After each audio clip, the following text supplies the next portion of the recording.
Hi, I'm Stephen Van Tassel. You're listening to Living the Wildlife, discussing all things related to vertebrate pest control as part of the Pest Geek podcast family. This is the disclaimer for Wildlife Control Consultant and Pest Geek podcast with Living the Wildlife podcast.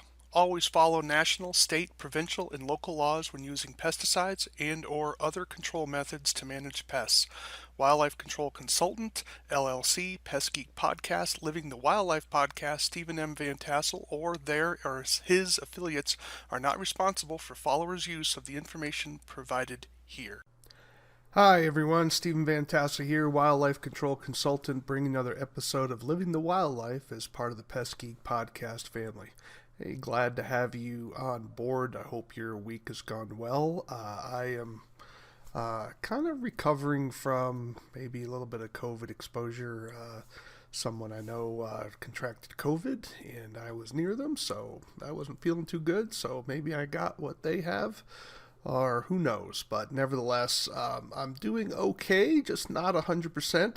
I hope that you're going to be safe and well this winter season, especially as we're coming toward the holidays. So do take a few moments, if you would, to subscribe to the channel, ring the bell so you can be updated on future podcasts.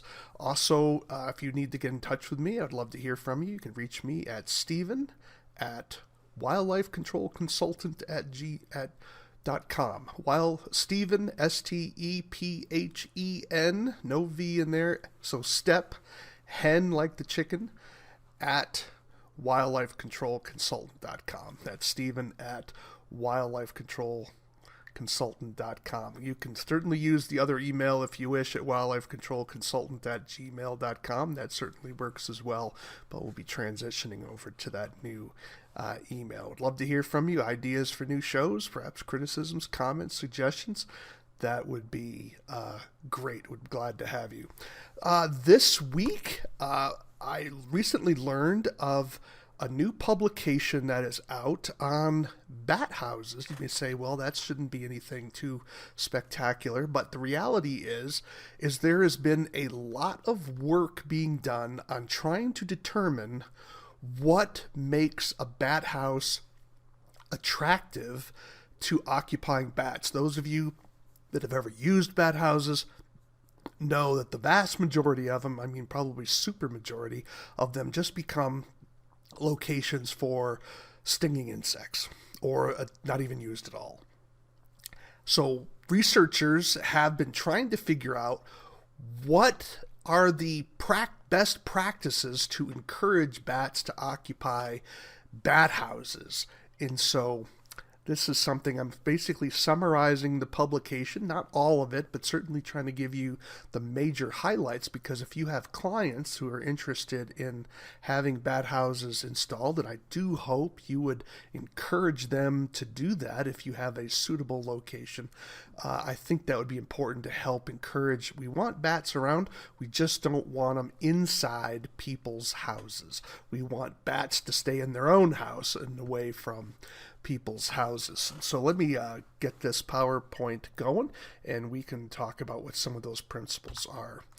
Well, according to the researchers, they basically divide all bat houses into three essential types. The first one is sort of a bat box. This is for bats that are not necessarily colony dwellers, but they may go into cracks and crevices around trees. And so this sort of bat house is designed for them. It's something small. They're not going to be large numbers, and it's something that's going to be suitable for them. The next size house is going to be what they call the mini condo. So it's basically for lots of bats, like maternity colonies, large, congregational type bats, and that is the mini condo. And of course, the condo is just a supersize of the mini condo. So you basically have 3 points. I suspect the vast majority of you out there are not going to be dealing with condos. All right, that's typically done by a university or researchers or someone who is extraordinarily passionate about bats.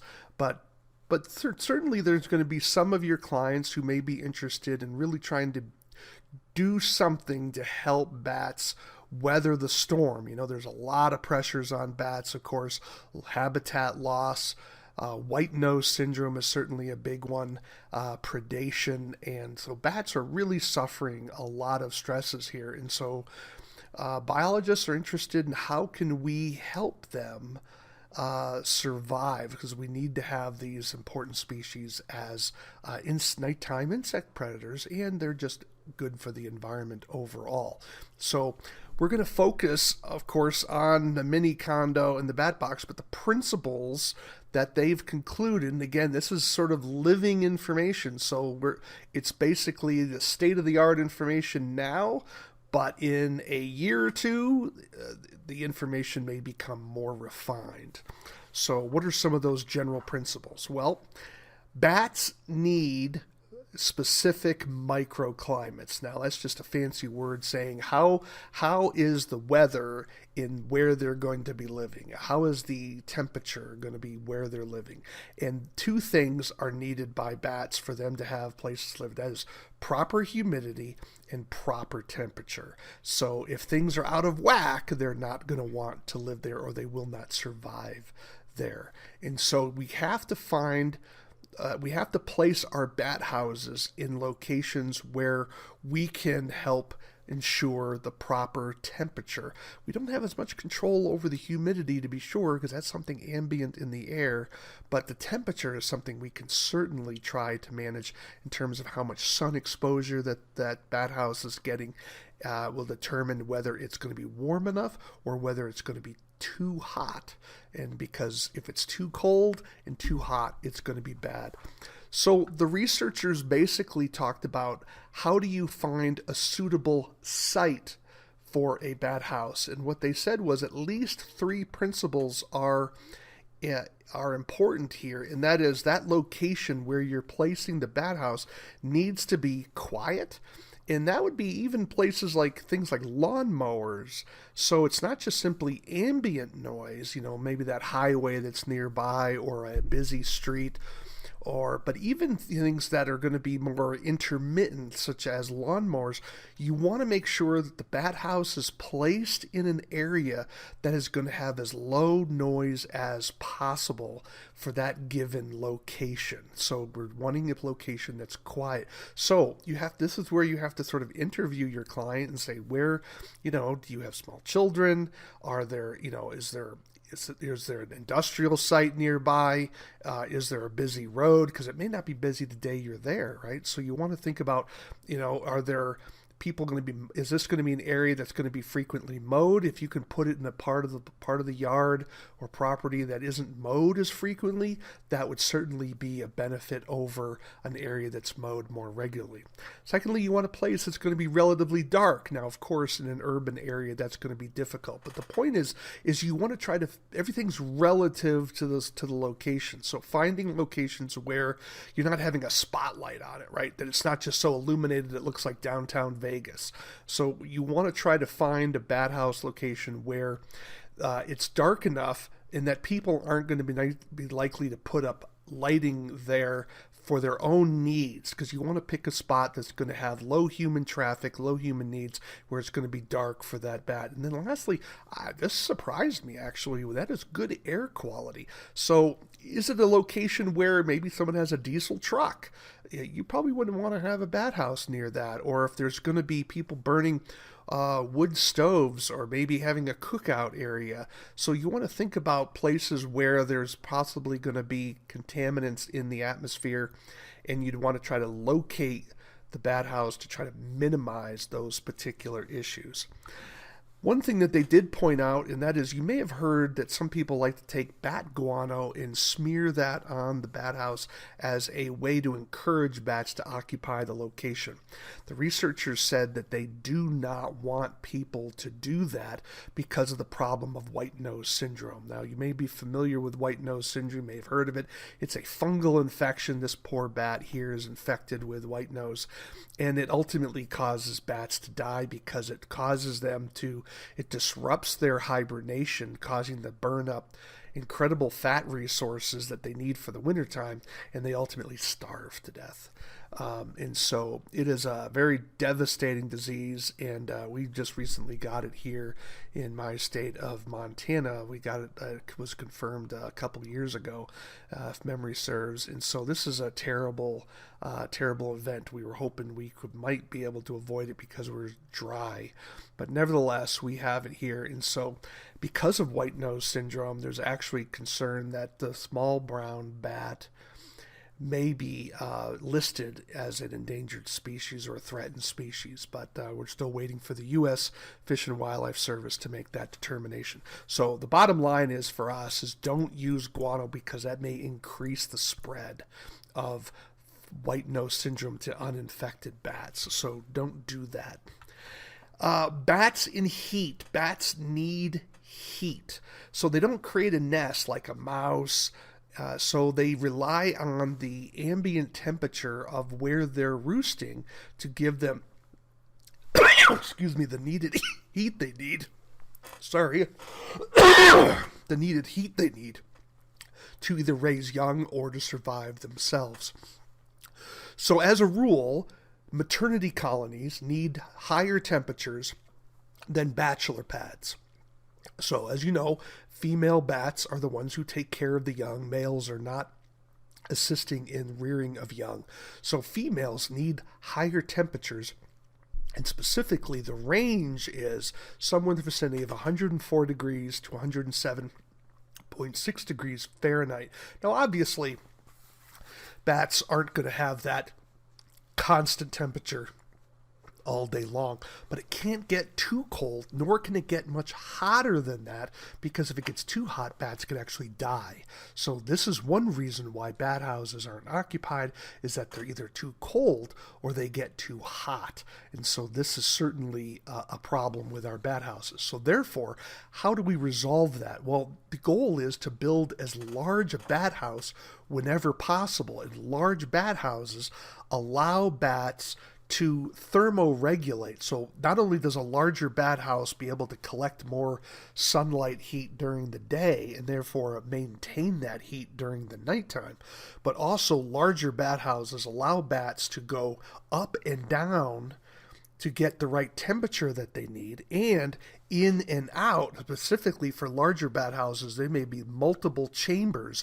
So an exterior chamber that's closer to the outside of the bat house may be cooler than one, or hotter than one that's closer to the middle of the bat house in terms of insulation, because of the different chambers that may be in that bat house. So you're looking for multiple chambers, large bat houses that are both tall and deep, and that is going to encourage more bats to perhaps investigate that particular location to get the microclimates that they need. The other issue is that they're encouraging people not just to install one bat house, but actually to consider installing multiple bat houses that you can place at different angles. So therefore, bats can have a primary location and then maybe a secondary location. In addition, by using bat houses and placing them in different places, you increase the odds that one of those bat houses is going to have the sufficient microclimate necessary to attract bats to live there. I mean, just think of the difference with one bat house facing this way and another bat house facing this way, sort of perpendicular to each other. They are not going to warm up to the same extent because they're not exposed to the sunlight in the same way. And that's kind of the idea there. Of course, you could also consider things like shading of your bat houses. So if you're putting a bat house out there for a couple of years and you may find, well, we had a really hot day today, and you're looking at it, it's like, boy, that got really hot up in that bat house and no bats are occupying it. Well, maybe we need to think about shading that bat house at different times of the year. So it all depends on how much energy you want to put into and try to encourage bats to live there.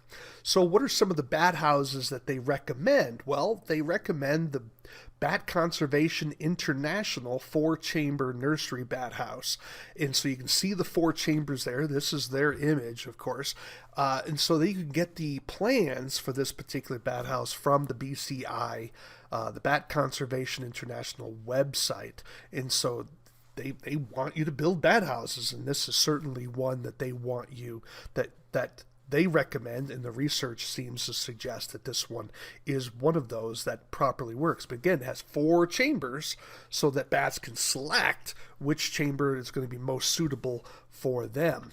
There's another one that they like, and this is called the multi-chambered rocket box. Notice how it surrounds a pole, has multiple chambers inside, so bats can then move up and down and then in and out to get different temperatures. And of course, because it is round, the one side of the bat house is going to be hotter than the back side of the bat house, depending on where the sun is. So again, bats can then move in depth to find cooler areas or warmer areas depending on their needs. And that's the philosophy behind this particular type of recommendation.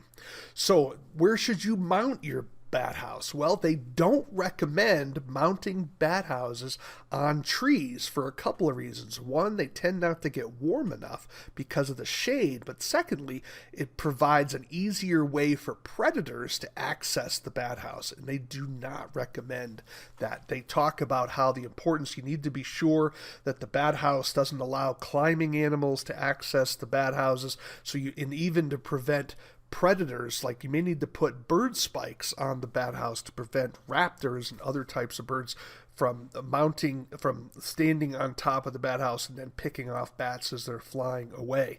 They do recommend putting bat houses on structures. I would only add, make sure if you're putting it on a structure, make sure you're putting it on a part of the structure that where people are not going to be lingering. It's not going to be near a walking area. You want to put it in a more remote part of the building. So, because you don't want that guano is going to be coming down and dropping to the ground. You don't want people to be having close access to that, as well as, their pets and children.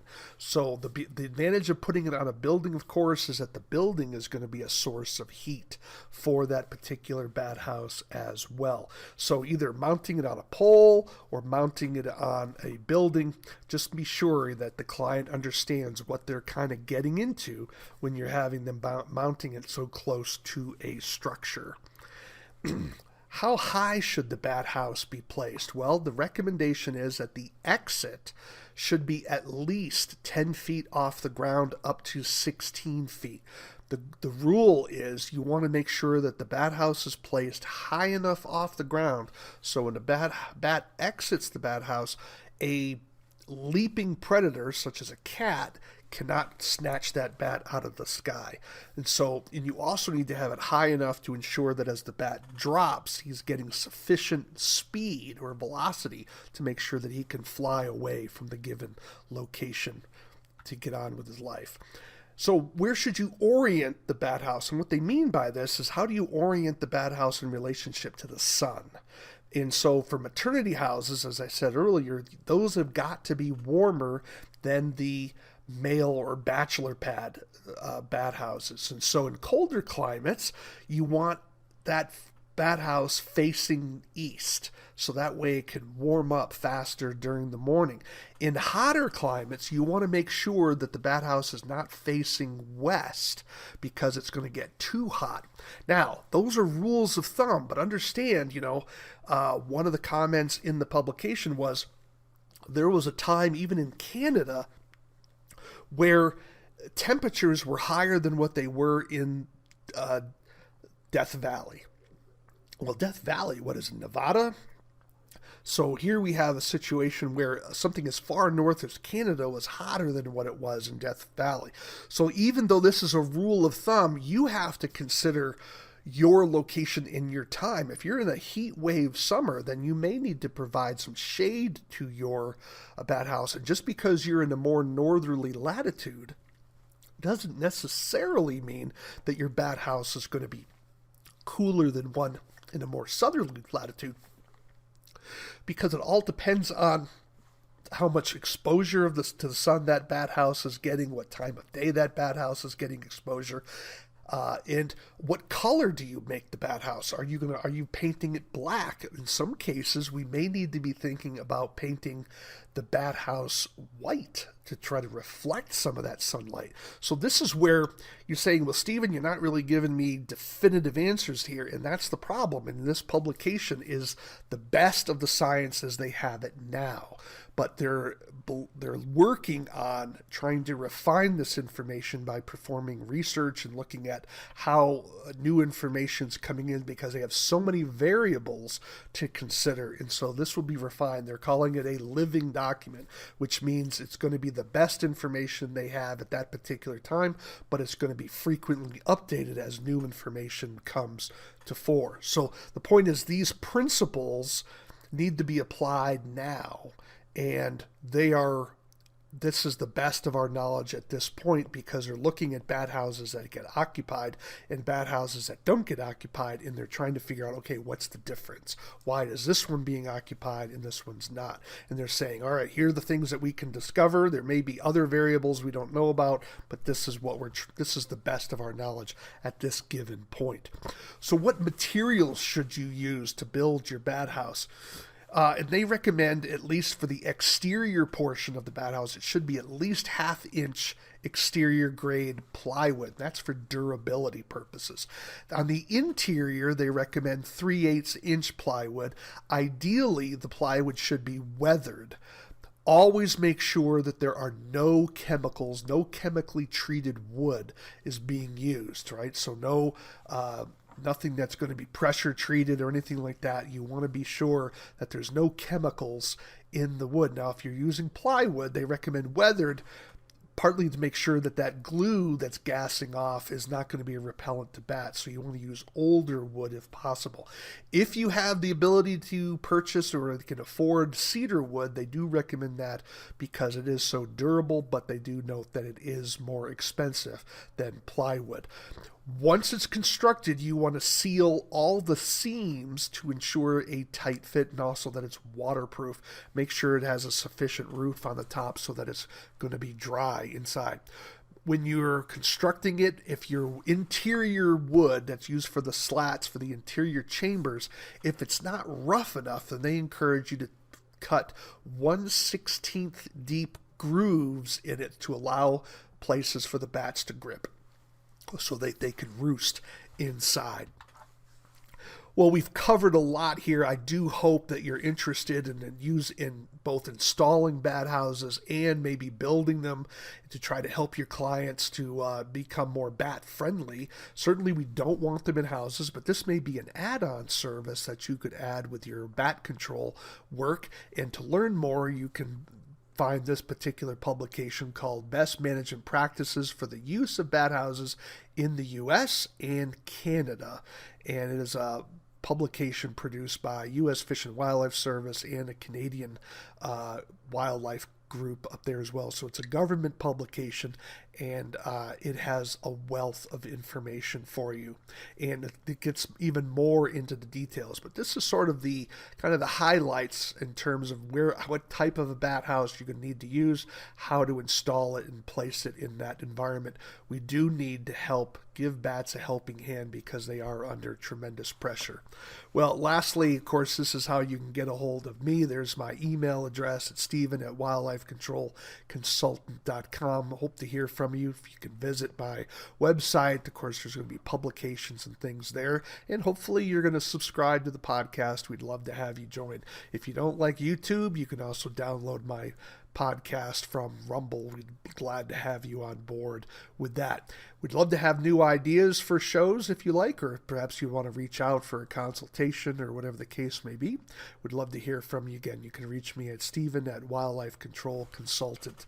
And then lastly, we call ourselves Living the Wildlife. Why do we call it Living the Wildlife? Well, because we want you to live the wildlife, not be the wildlife. Be careful out there. Take care, everyone.